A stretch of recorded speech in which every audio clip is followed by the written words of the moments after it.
transmisión remota, cada uno desde su casa, cumpliendo la cuarentena obligatoria mientras dure esta situación tan anómala.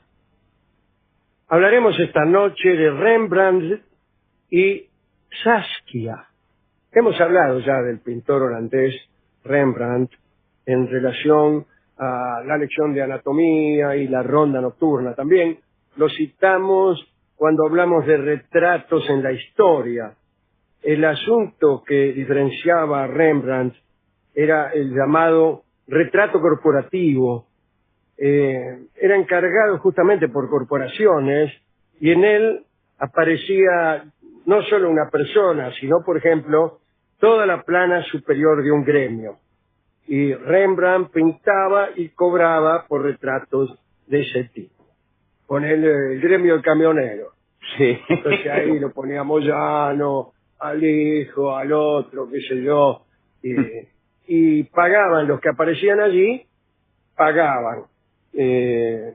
Hoy nos centraremos en la historia de Rembrandt con una muchacha llamada Saskia, que fue su amor.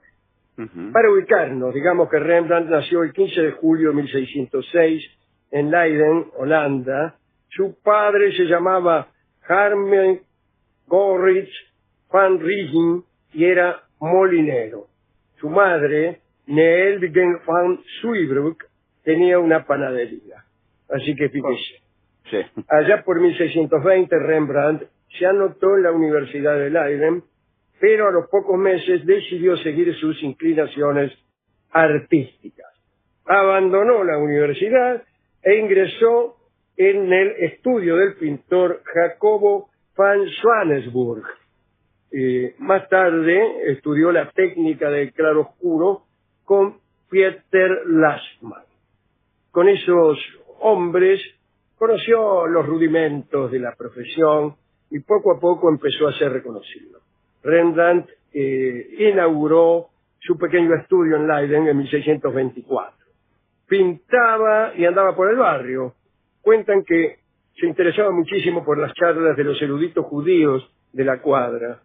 Allá por 1631, Rembrandt se mudó a Ámsterdam y allí lo dejaremos por el momento.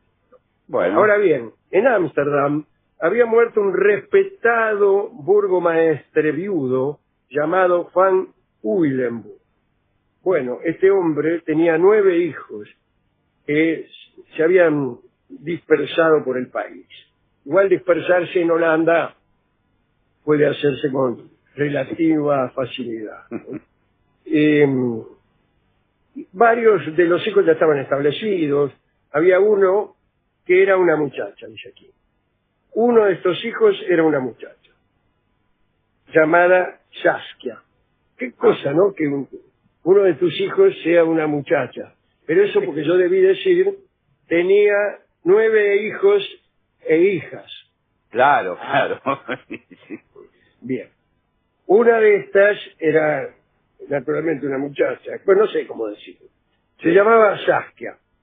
Era la menor y había encontrado refugio en casa de sus hermanos que se pusieron de acuerdo para recibirla por turnos.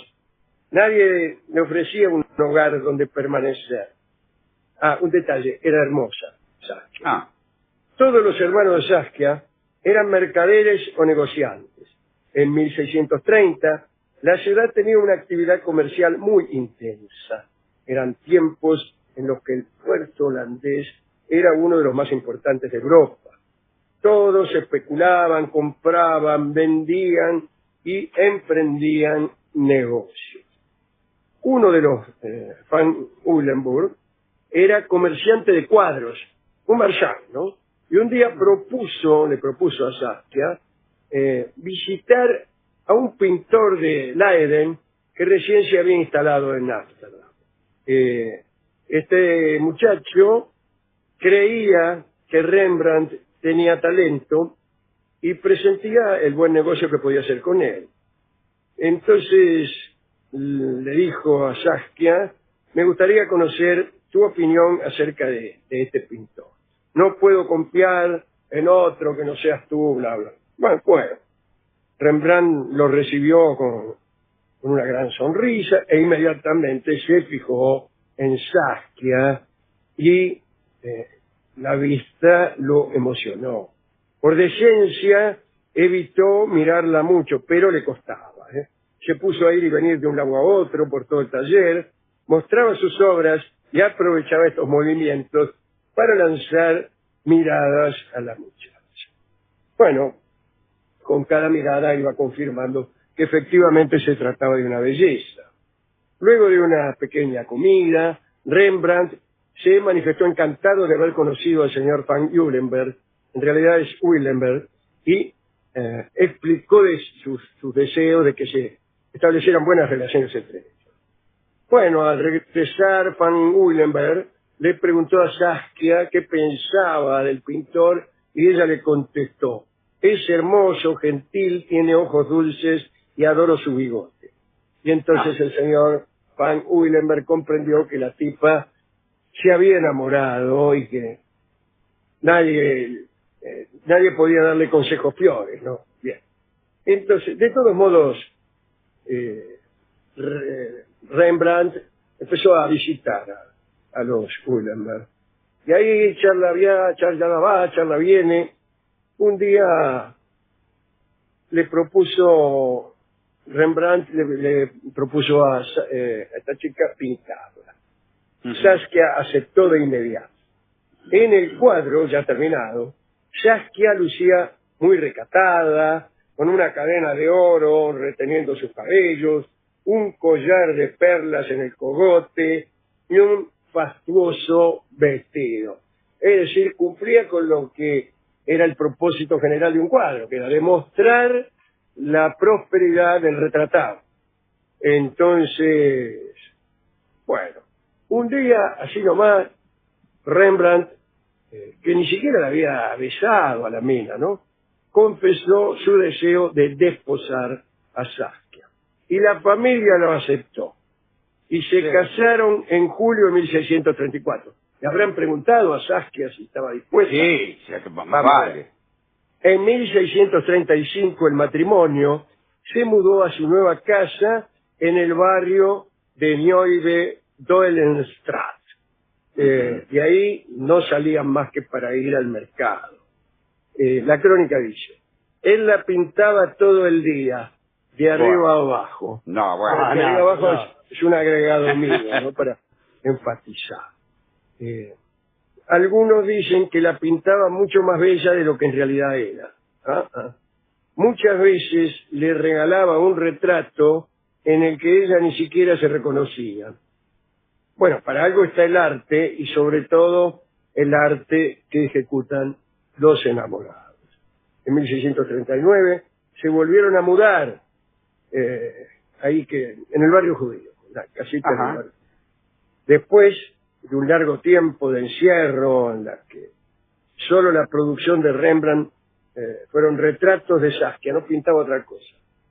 Estaba enamoradísimo. Perdía buena guita porque no estaba pintando a los sindicatos, sí, a lo de la CGT, no.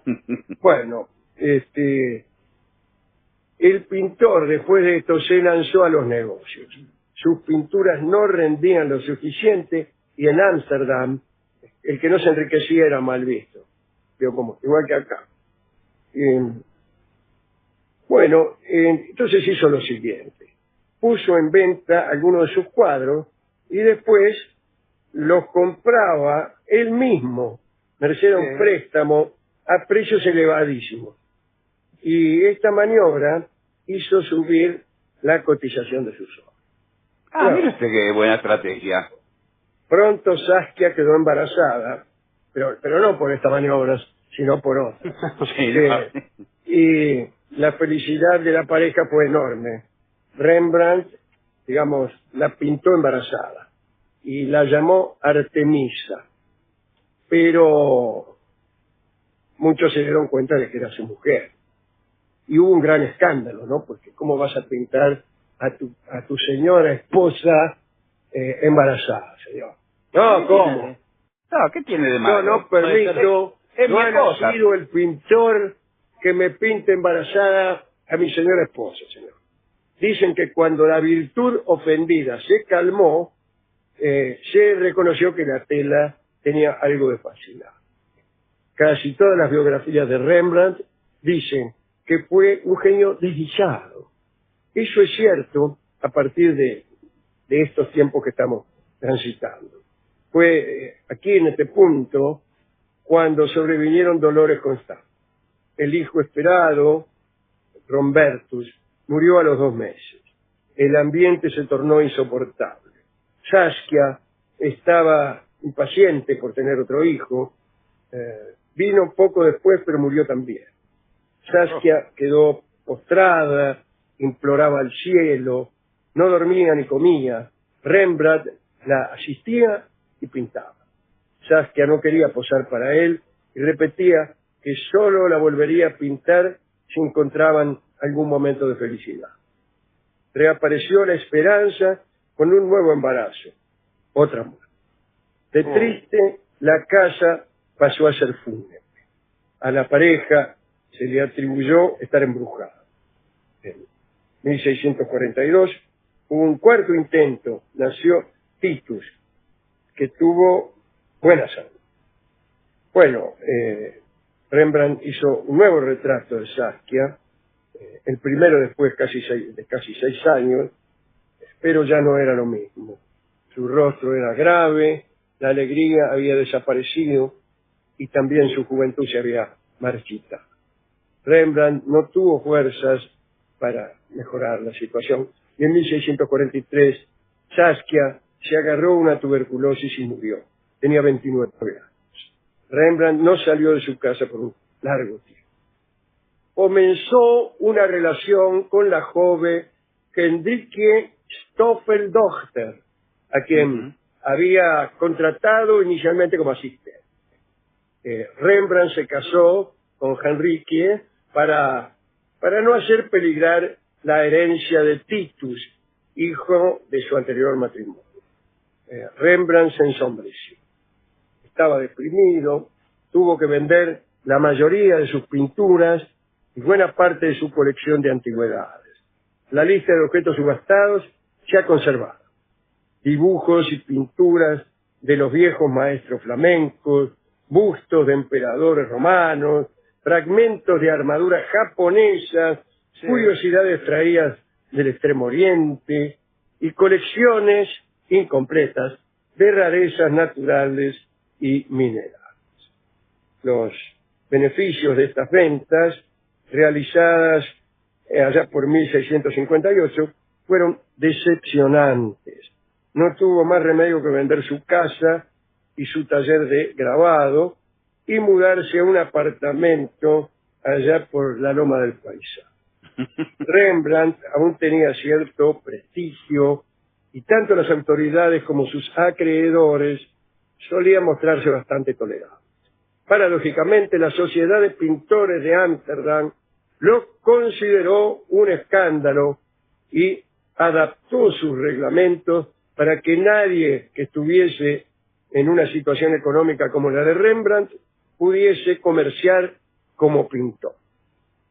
Para evitar esta medida, Hendrike y el propio Titus, el hijo de Rembrandt, abrieron su propio negocio de arte en 1660 y allí Rembrandt trabajaba como empleado.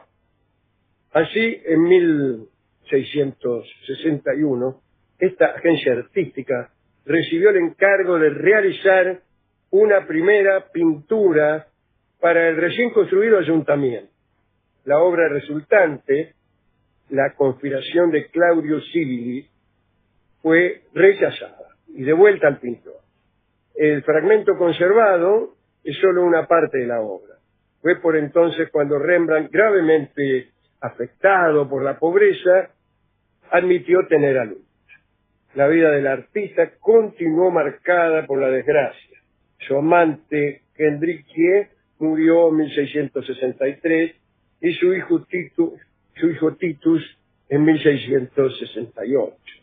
Desesperado y en bancarrota, le subastaron la casa. ¡Y qué milladura, Flavio! Pues, la verdad que no hay una alegría en esta historia, ¿eh? Y su colección de arte también, para pagar cientos de deudas. Murió 11 meses más tarde, el 4 de octubre de 1669, en el barrio más oscuro y miserable de Ámsterdam, a los 63 años de edad. En relación a los rechazos, circula una anécdota sobre el talento de Rembrandt. El burgomaestre de una pequeña población le encargó un retrato a Rembrandt y el pintor aceptó. Trabajó un buen tiempo y cuando el hombre fue a buscar el cuadro, quedó disgustado con el resultado final. Veía poco realismo en la obra del pintor, por lo que le pidió al artista que lo retocara. Rembrandt instó al burgomaestre a recoger el cuadro unos días después.